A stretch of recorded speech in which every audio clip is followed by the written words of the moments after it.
Good morning बच्चों, मैं वीरेंद्र पटेल आप लोगों को कक्षा 12 का मैथ पढ़ा रहा हूं, जिसमें आप लोग आव्यूह पढ़ रहे हैं। तो व्युत्क्रम आव्यूह की परिभाषा आप लोग पिछले वीडियो में पढ़ चुके हैं। इस वीडियो में आप लोग व्युत्क्रम आव्यूह से संबंधित कुछ प्रमेय हैं, उसके बारे में अध्ययन करेंगे। तो एक प्रमेय है कि किसी वर्ग आव्यूह का व्युत्क्रम, स्टूडेंट ध्यान दें कि किसी वर्ग आव्यूह का व्युत्क्रम अद्वितीय होता है। अद्वितीय इसका मतलब होता है कि किसी एक आव्यूह का व्युत्क्रम एक ही होगा, दो नहीं होगा। अगर हम किसी आव्यूह का व्युत्क्रम निकालें तो केवल एक ही आंसर आएगा, उसका दो आंसर नहीं आता है, तो उसे हम कहते हैं अद्वितीय। हम सिद्ध भी कर सकते हैं।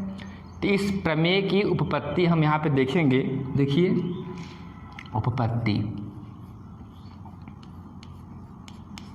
तो प्रमेय यह है कि किसी भी वर्ग आव्यूह का व्युत्क्रम अद्वितीय होता है।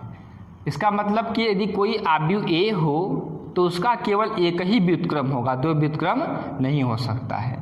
तो यहाँ पे उपपत्ति करने के लिए हम मान लेते हैं कि एक वर्ग आव्यूह ए है और उसके दो व्युत्क्रम हैं। ठीक, हम ऐसा मान लेते हैं कि उसके दो व्युत्क्रम हैं। अगर दो व्युत्क्रम हम मान लेते हैं और दिखा दें कि जो दोनों माने हैं वह एक ही है, तो हम कह सकते हैं कि वह क्या है, अद्वितीय है। चाहे हम तीन व्युत्क्रम मान लें, अगर तीनों आंसर एक ही आ गया तभी वो क्या है, अद्वितीय है। तो यहाँ मान लेते हैं इस प्रकार उपपत्ति में कि माना कोई वर्ग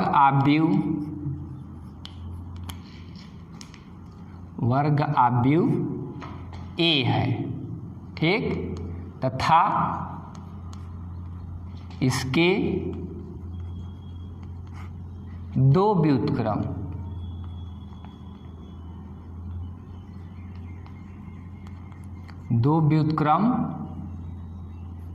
बी व सी है। ठीक है, हमने मान लिया कि एक वर्ग आव्यूह ए है, इसके दो व्युत्क्रम है बी व सी। अब हमें सिद्ध क्या करना है, हमें सिद्ध करना है कि जो बी और सी है वह एक ही है। सिद्ध करना है आव्यूह बी इक्वल टू सी। अतः बी और सी क्या है, एक ही है, तभी तो अद्वितीय होगा। मतलब बी का व्युत्क्रम ए कहो चाहे सी, क्योंकि दोनों एक ही, हमको ऐसा सिद्ध करना है। तो यहाँ हम लिखेंगे चूंकि आव्यूह ए का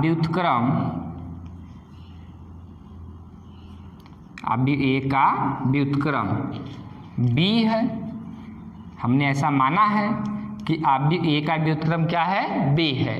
तो व्युत्क्रम के परिभाषा में आप लोग पढ़े थे कि यदि दो आव्यूहों का गुणनफल आई हो तो ये एक दूसरे के व्युत्क्रम होते हैं। चूंकि यहाँ ए और बी, ए का व्युत्क्रम बी है, इसका मतलब बी का व्युत्क्रम ए है।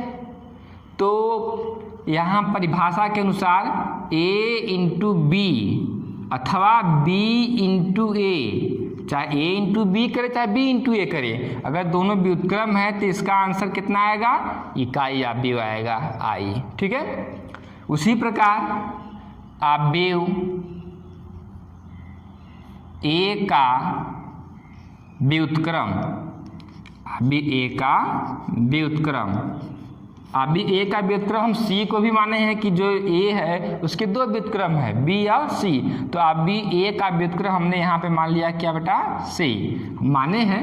यहाँ पे लिखा गया है कि अभी ए का व्युत्क्रम बी व सी है। जब बी व्युत्क्रम है तो ए इंटू बी या बी इंटू ए बराबर आई के, और जब ए का व्युत्क्रम सी है तो व्युत्क्रम के परिभाषा के अनुसार ए इंटू सी अथवा सी इंटू ए इक्वल टू आई, ये भी हो जाएगा।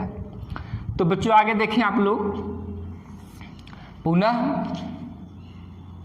B equal to I B, हम ऐसा लिख सकते हैं, आई इकाई या बी है एक तो हम लिख ही सकते हैं B equal to I B. तो जो यहाँ पे b है इज इक्वल टू आई के स्थान पे हम यहाँ पे लिख सकते हैं AB अथवा BA लिख सकते हैं। ठीक है, जो I है इसके स्थान पर हम लिख सकते हैं AB या BA अथवा I के स्थान पर हम AC अथवा CA लिख सकते हैं। तो यहाँ पे हम लिख दें I के स्थान पर, ठीक है, I के स्थान पे हम यहाँ पर कर दें AC। यहाँ हो जाएगा आपका I के स्थान पर AC, यहाँ पर B।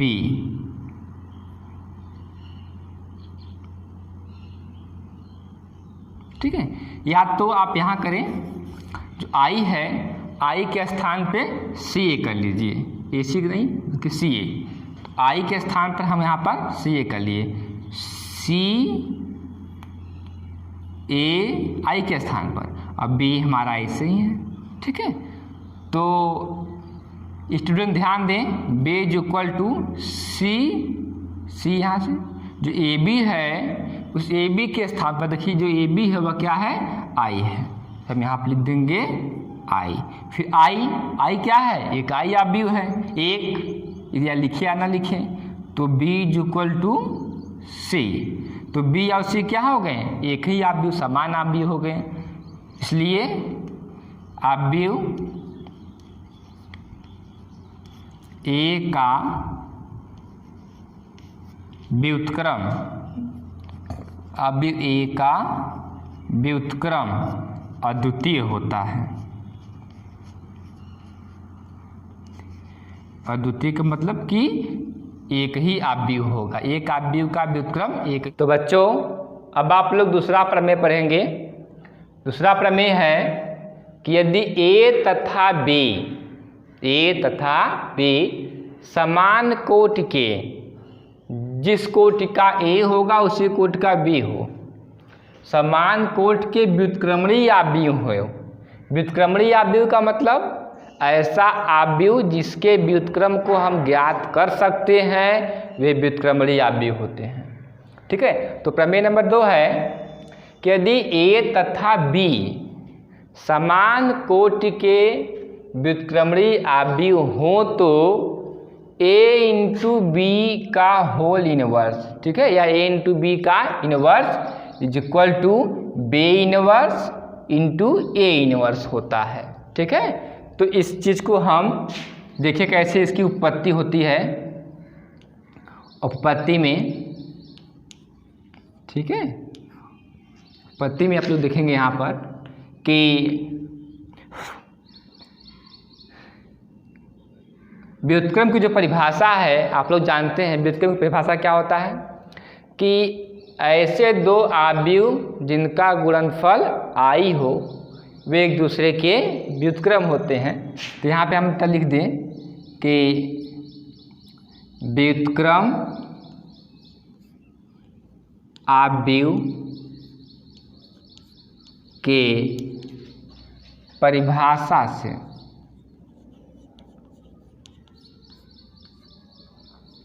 तो परिभाषा क्या है कि यदि दो आव्यूहों का आपस में गुणा करने से इकाई आव्यूह मिल जाता है तो वे एक दूसरे के व्युत्क्रम होते हैं।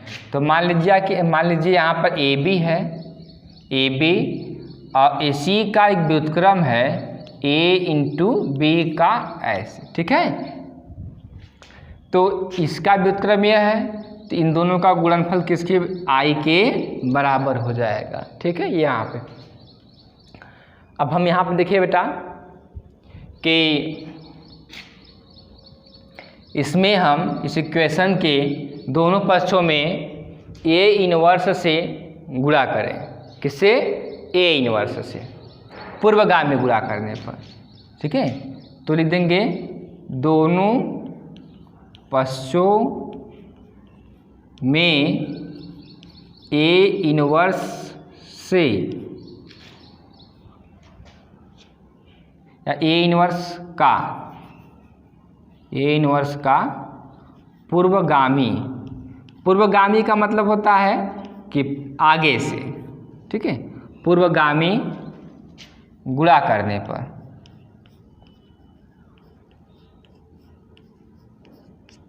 तो गुणा करें, यहाँ हो जाएगा A inverse A B into A B inverse is equal to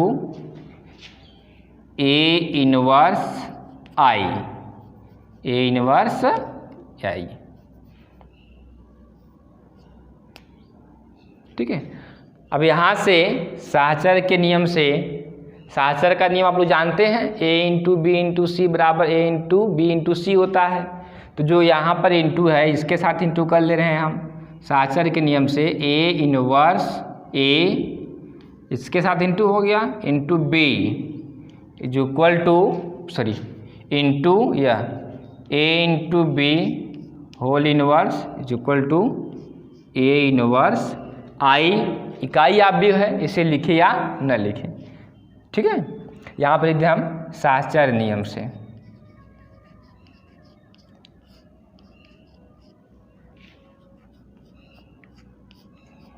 ठीक है। तो बच्चों ध्यान दें, ए इनवर्स ए ये इसका व्युत्क्रम है, तो A inverse into A is equal to I होता है, इकाई आव्यूह होता है। तो यहाँ पे हम लिख देंगे I, A inverse into A I into B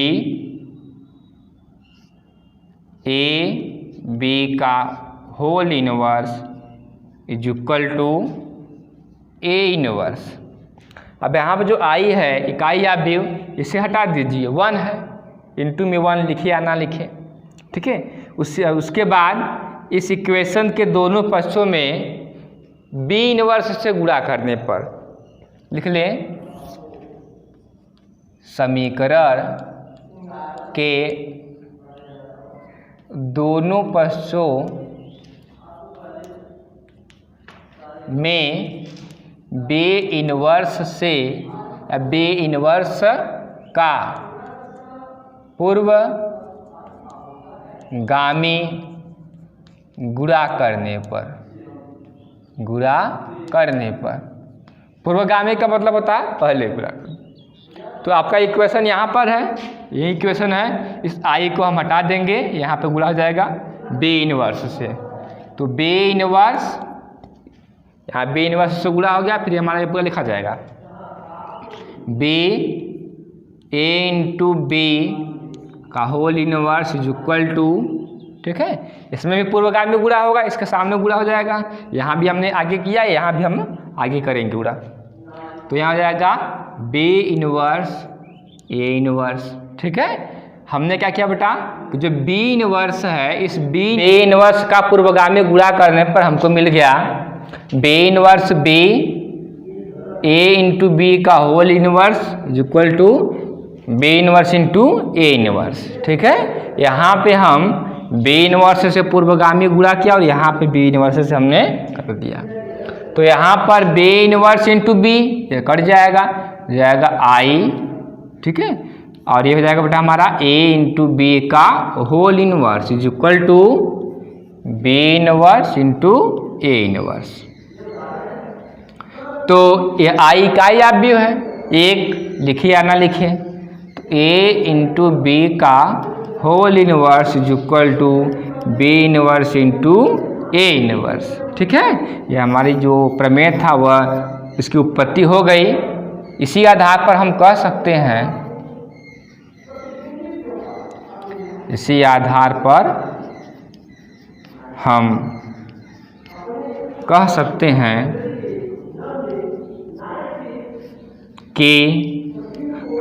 हैं कि C इंटू डी का whole inverse is equal to D inverse into C inverse. अथवा यहाँ पे हम कह दें कि ए बी इंटू ए का होल इनवर्स हो, तो इसे हम A inverse into B inverse लिख सकते हैं। ठीक है।